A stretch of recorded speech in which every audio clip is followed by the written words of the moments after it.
D. James Kennedy Ministries presents Truths That Transform. When men can simply declare that they are women and the law backs them up, where does that leave those who are actually women? It's one of the questions we will look at today on Truths That Transform. This is Truths That Transform.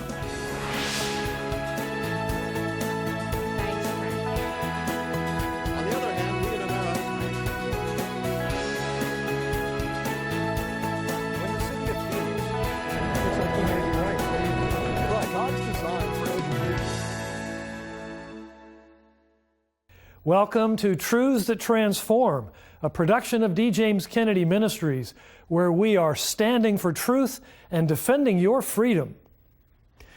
No issue has become more of a flashpoint in our society recently than that of gender identity. In recent years, the transgender movement has gone from being underground and nearly invisible to demanding acceptance and deference in every avenue of life, and receiving broad support from the ranks of the politically correct. Yet it raises many troubling questions, and confusion abounds. On today's program, we will take a biblical and theological look at transgenderism.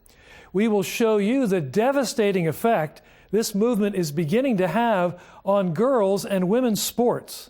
And we will share a brand new resource with you to help you understand this issue and discuss it with others.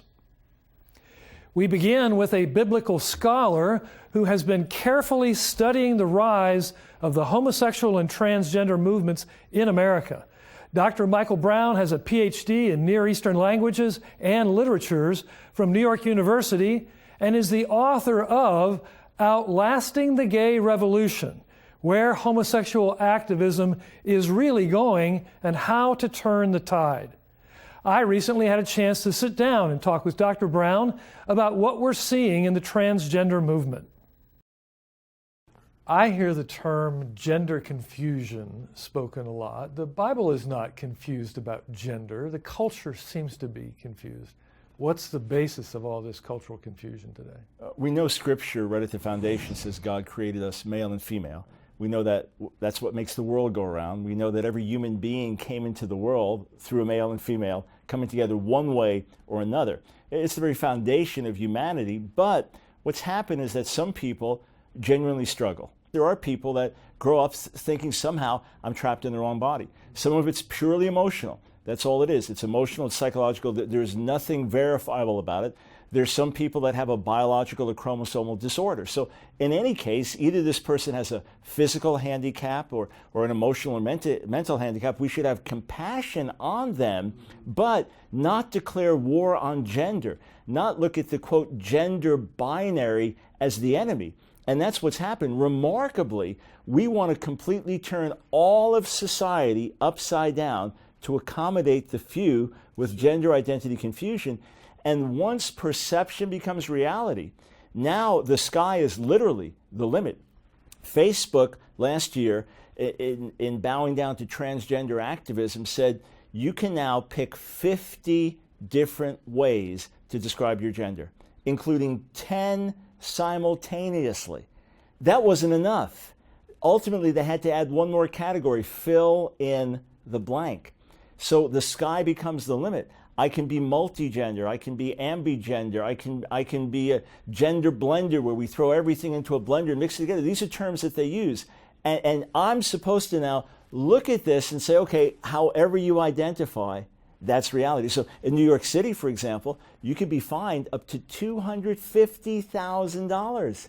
If an employee comes in that was Joe, says, I want to be identified as Jane now, if you don't call Joe Jane and give accommodations to Jane, you could be fined up to $250,000. You say, well, can I at least have some medical verification that you've undergone sex change surgery or you're under counseling and hormone therapy? No, it's illegal to ask for it.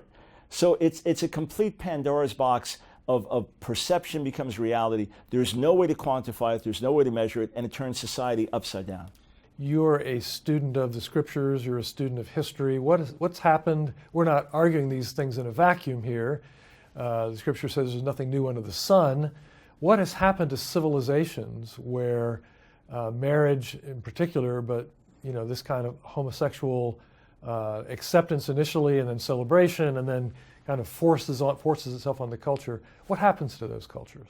It's fascinating to see. There is an anthropologist named J.D. Unwin who was very much on the secularist side of things and believing the typical liberal myths against the family, who I believe was an Oxford scholar, but a respected scholar, who decades ago, early in the 20th century, did a study of world civilizations from the earliest times, whatever he could recover, Sumerian and Mesopotamian literature and Egyptian, China, whatever ancient societies, Greco-Roman, etc., and found that only those that were based on committed monogamous heterosexual relationships thrived long term.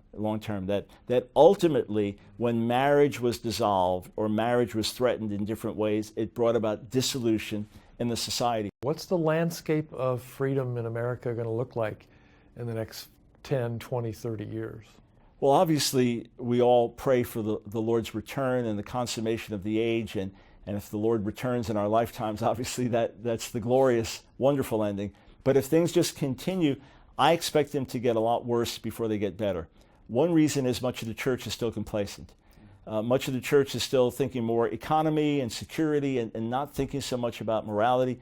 Much of the church doesn't realize what's happening, or we've been so entertained by the world, we've been so captivated by worldly movies and TV shows and bought into all of the lies spread on social media and things like that we've fallen asleep in the light. So I expect things to get worse, but in the getting worse, that's where the awakening will come. On the one hand, gay activists will overplay their hand and things will go too far. And there'll be a pushback, a reaction against it. And in the process, God's people will awaken. But it could get much worse.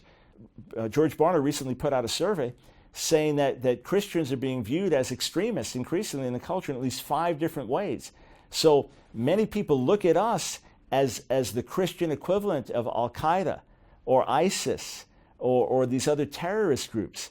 And as much as they're different from night to day, one group is taking lives, the other is giving life.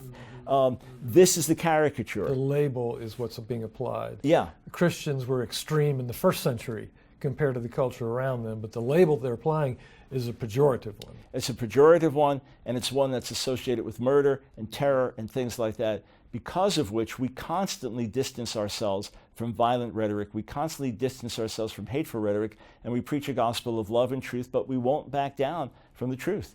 And right now, we still have a lot of liberties. Let's use them. Let's push back. And as we do so, let's reach out to our gay and lesbian neighbor and friends with the gospel. Let's build relationships and share the good news. At the same time, we stand for what's right in society. It would be fair to ask, how have we come to this point? How is it that such absurdity as officially pretending that men are women and vice versa came to be accepted so quickly? At root, it comes down to what you believe about how we got here. Dr. D. James Kennedy explains in this portion of his message, Noble Origin and Destiny. The college questions. You remember them? Where did I come from? Why am I here? How should I live? Where am I going? Who am I? Well, now those are some of the most important questions any person is ever going to have to answer in or out of college. Now there are today basically 2 different sets of answers to those questions. They are diametrically antithetical one to the other. There is the one which is given by the person who believes in creation, the creationist. And his answer, where did I come from? I came from the heart and mind of the Almighty and omnipotent and omniscient God. That I have been made a little lower than the angels. Who am I? I'm a child of the King, a prince of a royal realm. Why am I here? I am here to serve and glorify the Almighty and to enjoy Him forever. How should I live? I should live according to the commandments which He has given me in His Word, which are designed for my good and my advancement. Where am I going? I am going to paradise, which is beyond my comprehension. For eye hath not seen, nor ear heard, neither hath it entered into the heart and mind of man what God has prepared for them that love Him. Yes, for the Christian, for the creationist, it is a noble origin and a noble destiny. And in between, our lives are crammed full of meaning, value, significance, and purpose. But the other set of answers are those given by the adherents to evolution. Bertrand Russell, who wrote a whole book entitled Why I'm Not a Christian, he told us what life was all about and answered these questions. He said, "We came from we know not where. We are here. We know not why. And we go to some oblivion, we know not whither." And those are the answers to the basic questions of life that Bertrand Russell has given to us. And in spite of the fact that they have nothing to offer, they have completely dominated our world today. This is what unbelief offers to man. I thank God that according to His word, what is man? Thou hast made him a little lower than the angels. Thou hast given him power and dominion over all things. Thou hast placed all things under his feet. What is man? He is a prince or princess in a royal realm. His origin comes from the heart and mind of God, and his destiny is in paradise forever and ever. And it is not even entered into the mind and heart of man what God has prepared for them that love Him. This is the glorious origin and destiny of all that trust in Christ. If you, dear friend, are one of those that is still sitting in that shadow and that valley of darkness, one who has no hope, has no meaning or significance, sees no value to life, if you have no expectations beyond the grave, if your final companion is not to be the Christ of God, but rather the conqueror worm in the grave, then I would urge you to lift up your eyes unto the cross.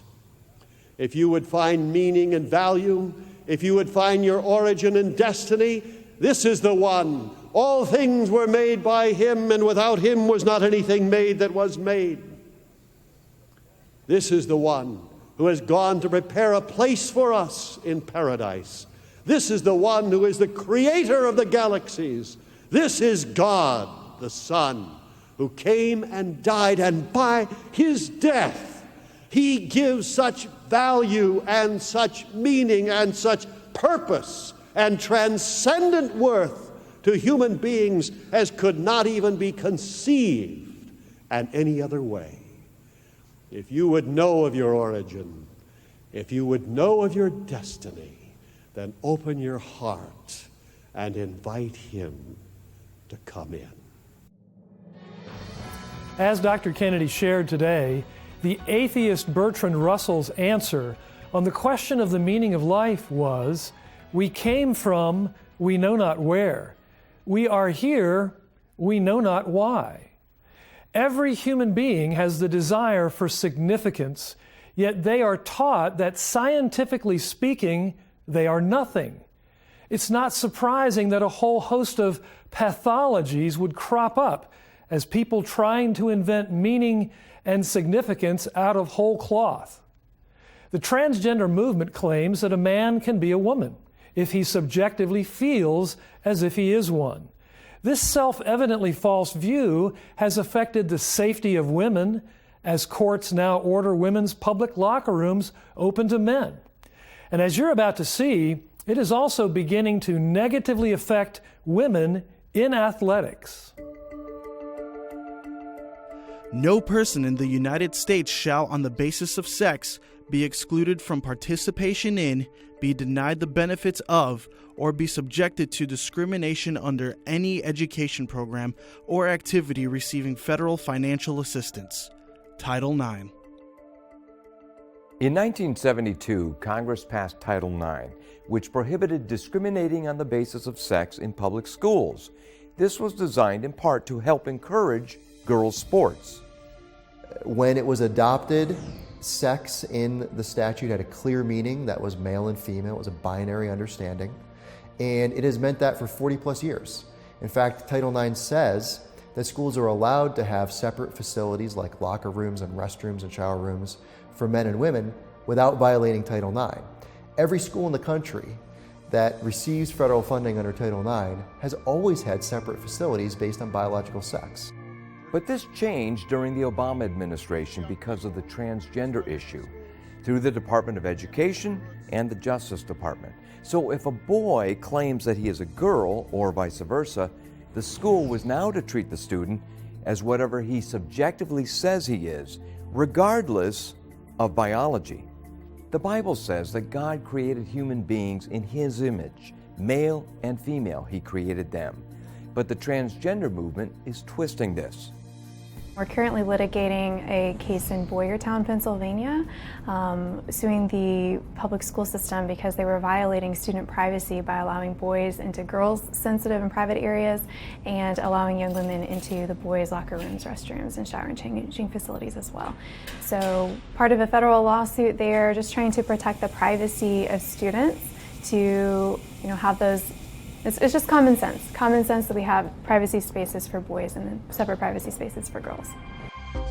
Another area where the spirit, if not the letter, of Title IX is being violated is in that of girls competing with girls. For example, participating recently in a statewide track meet for high school girls in Connecticut was a biological male student, Andrea Yearwood, who now claims to be a girl. Yearwood won both the 100-meter and 200-meter dashes. One of the girls that Yearwood beat had won the race last year. She commented to a local newspaper, "It's frustrating, but that's just the way it is now. I can't really say what I want to say, but there's not much I can do about it." Title IX has been flipped. In fact, Title IX was enacted to give girls a fair shake in athletics, in schooling, in academics, and so on and so forth. And what we're seeing is a complete reversal, Title IX being used to try to erase women and really pull back and undo the advances that women have made in athletics and in education. Title IX was created to give women access to the same educational opportunities and athletic opportunities and facilities that their male counterparts were receiving. So it was really to level the playing field. The irony is now this same law is being used against women and is opening up athletic competitions that are female only or female only locker rooms and restrooms to those men or boys who are identifying as girls. So it's in essence, undermining the very purpose of Title IX and why it was created in the first place. Furthermore, the push for transgender rights could have a negative impact on Christian schools that believe in basic biblical teaching and basic biological realities. There are a lot of threats to Christ-centered colleges from what one might call the homosexual agenda, the effort to add sexual orientation and gender identity to non-discrimination rules. You must treat a biological male who believes himself to be female as if he were female. That means he gets to play on female sports teams, he gets to live in the women's dorms, he gets to use other private facilities that are dedicated to one sex or the other. That was a tremendously threatening move, certainly for our K-12 public school system, but for all the religious schools around the country. Title IX provides for an exemption for religious schools, So proponents of transgender rights could not win this issue in the courts. So they tried to win it through shaming the schools in question. There were groups that were publishing lists of these schools, suggesting that they were, not suggesting, declaring that they were bad and they should be shamed for this. And the administration unfortunately followed suit, and they published a list on their website of all of these schools that had sought a religious exemption. And we believe that the purpose of that was to bring public shame and ridicule upon these schools simply for executing and exercising their right to religious freedom. Title IX was designed to protect women, and this sort of misunderstanding of Title IX, this reinterpretation of Title IX, in our view, hurts women. It affects them wanting to live an all-women's dorm. It affects their privacy interests.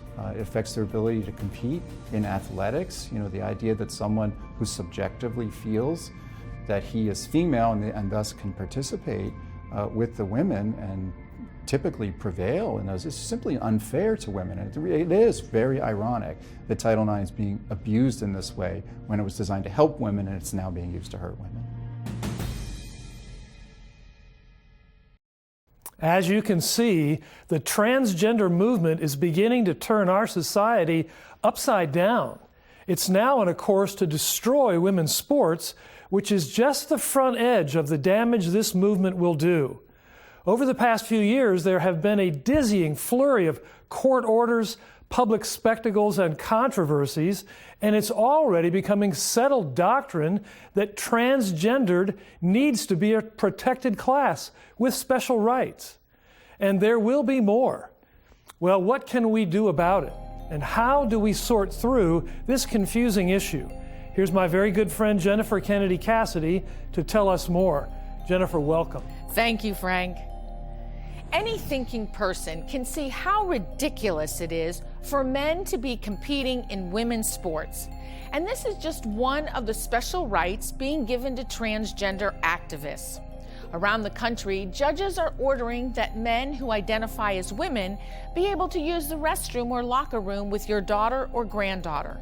It is nothing less than cultural insanity. That's why we want you to sign a petition to the Secretary of Education, Betsy DeVos, asking her to get involved in this issue and protect our children. Title IX was instituted in order to give women access to sports, and now it's being turned on its head and used to push them out so that transgender males can participate. And it's opening women's locker rooms to men. This is a perversion of the law and of God's design. And we need to ask the Secretary of Education to stop it. Contact us right away to get your petition, sign it, and send it in so that we can make our voice heard as one for sanity and righteousness. To get your petition, simply write to us at D. James Kennedy Ministries, Box 11154, Fort Lauderdale, Florida, 33339. Or call toll-free 877-962-7677. Or go online to djkm.org. And if you're able to include a generous donation for the ongoing work of this ministry, we'll send you a 5-pack of the new Truth in Action Q&A booklet called What Does the Bible Teach About Gender Identity? This short, easy-to-understand booklet will help you understand what this issue is all about and how to answer the arguments put forward by proponents of transgenderism. You'll want to share this with your children, your grandchildren, your friends, and your pastor. They are being inundated with falsehoods, and they need you to give them the truth. And we'll send you a 5-pack of the booklet, What Does the Bible Teach About Gender Identity?, as our thanks for your generous donation to the ongoing work of this ministry. Simply write to us at D. James Kennedy Ministries, Box 11154, Fort Lauderdale, Florida, 33339. Or call toll-free 877-962-7677, or go online to djkm.org. Dr. D. James Kennedy once called Darwinian evolution the root of the problem. At the time, some thought he was being unnecessarily controversial. But in our day, we see that he was exactly right. Look around at all our social pathologies, from rampant murder on the streets of our cities to same-sex marriage, from the opioid epidemic to the demand that we indulge the fiction that men are women based on nothing more than personal preference. All of these emanate from a worldview that says we are cosmic accidents, springing forth from nothing more than a fortuitous combination of matter, time, and chance. This is the core value of Darwinian evolution. We are the products of a random, undirected, purely accidental process. Oliver Wendell Holmes Jr., an ardent Darwinist, summed up the implications of this view well when he said, "I see no reason for attributing to man a significance different in kind from that which belongs to a baboon or a grain of sand." If we just popped into existence for no reason and with no design, then the discussion to kill someone because you want their shoes or to proclaim oneself a member of the opposite sex is just part of the array of meaningless choices offered by this bankrupt worldview. The other view of the world, the theistic view, says that God created us in His image and for a purpose. He made us male and female and commands us to respect His image in one another. This view, when obeyed, precludes murder, as well as theft, perjury, same-sex marriage, and all this transgender confusion. It really comes down to one fundamental question. Are you a meaningless cosmic accident, or were you lovingly crafted by the hand of God Himself? Deep down, we all know the answer. The question becomes, what price will we pay as a society for continuing to suppress the truth in unrighteousness? Please take a few minutes to check out our ministry mobile app for smartphones and tablets. You can watch all our programs as well as access daily devotionals, Bible versions, and evangelism training materials. And it's all free. Just go to the App Store for your mobile device and search for D. James Kennedy Ministries. I'm Frank Wright. Thanks for joining us on Truths That Transform. We'll see you next time. Next week on Truths That Transform. Who stole the truth? Or perhaps you are one that had not noticed that it was gone. The earlier that the gender confusion is treated with chemicals and surgery, the earlier that you are that these children are being forced to go into this lifestyle that is medically unsafe and dangerous. That's next week. Today's program is available on DVD for your gift to this ministry of any amount. Please call, write, or log on to our website today. This has been a production of D. James Kennedy Ministries.